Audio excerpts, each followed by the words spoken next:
Hello, everyone.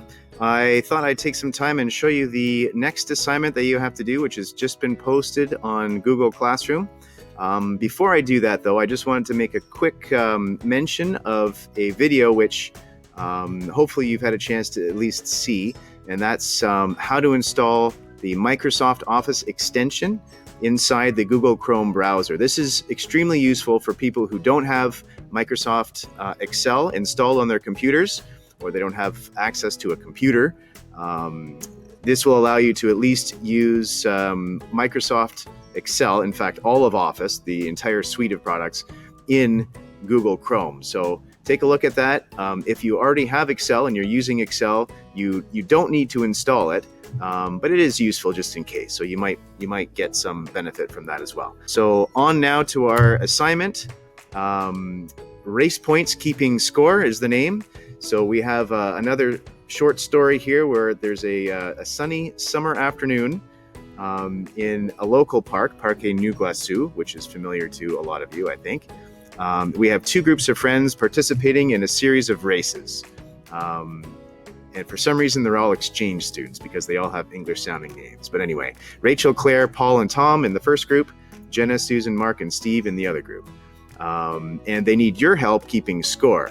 So there are 2 pages. That's important. Make sure you complete both pages.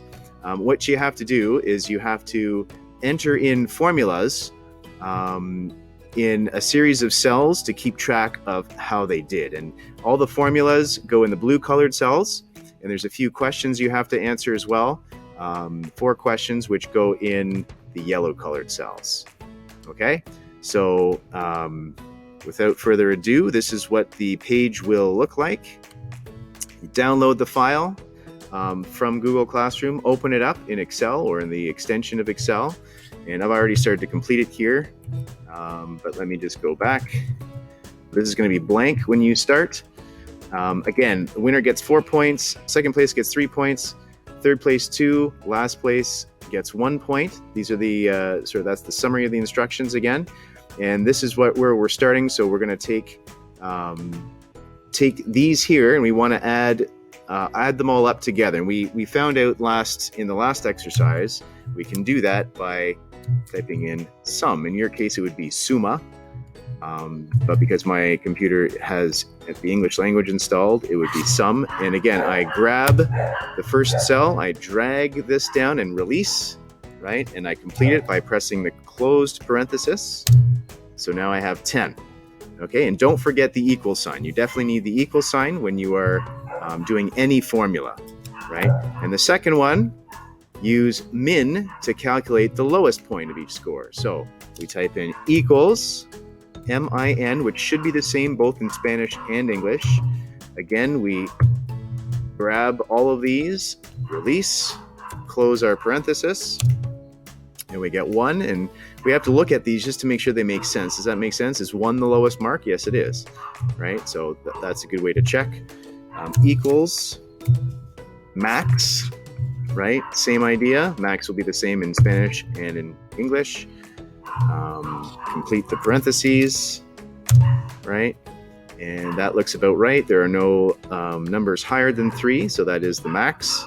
And the last one, yours will say promedio. Mine says average. And exactly the same thing where I select all of these cells and I close it off. And that is my average. And one useful thing too, if you are ever using these formulas, you can take a look at the bottom of Excel. If you select any group of cells, you'll get little summaries here, right in the bottom of the page itself, right? So it actually tells you there's six cells that I'm looking at.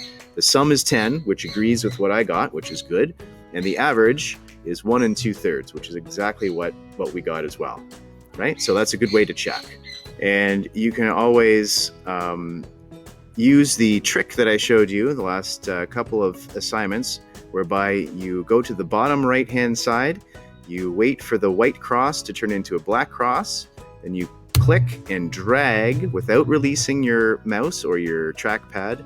Let go once you've gone through the entire field that you want, and you will drag all the formulas across. You can always check by clicking on a cell and going to the top to see what's right. And this says E13 to 18, which is exactly right. So this is correct. That's kind of the easy way to do it. Now you also have to fill in these 3 yellow squares as well. And obviously you do that by checking to see who won. So in the case, who gets the most points, I'm looking at this, who got the most points, right? Fill in the name here. There's a child that never finished last, right? That means they never received a 1. So what are we looking at? We're looking at the minimum, right? If there's somebody here that doesn't have a minimum of 1, that means they never finished last. And the last one, maximum, right? That means if somebody didn't get a 4 as their maximum, that means that they never finished first. Don't forget to do both pages, right? There are 2 pages in this assignment, 1 for each group. So complete both. I've shown you sort of how to do the first one, but the second one, make sure you do. And that's it for now. Good luck, and happy racing. Take care.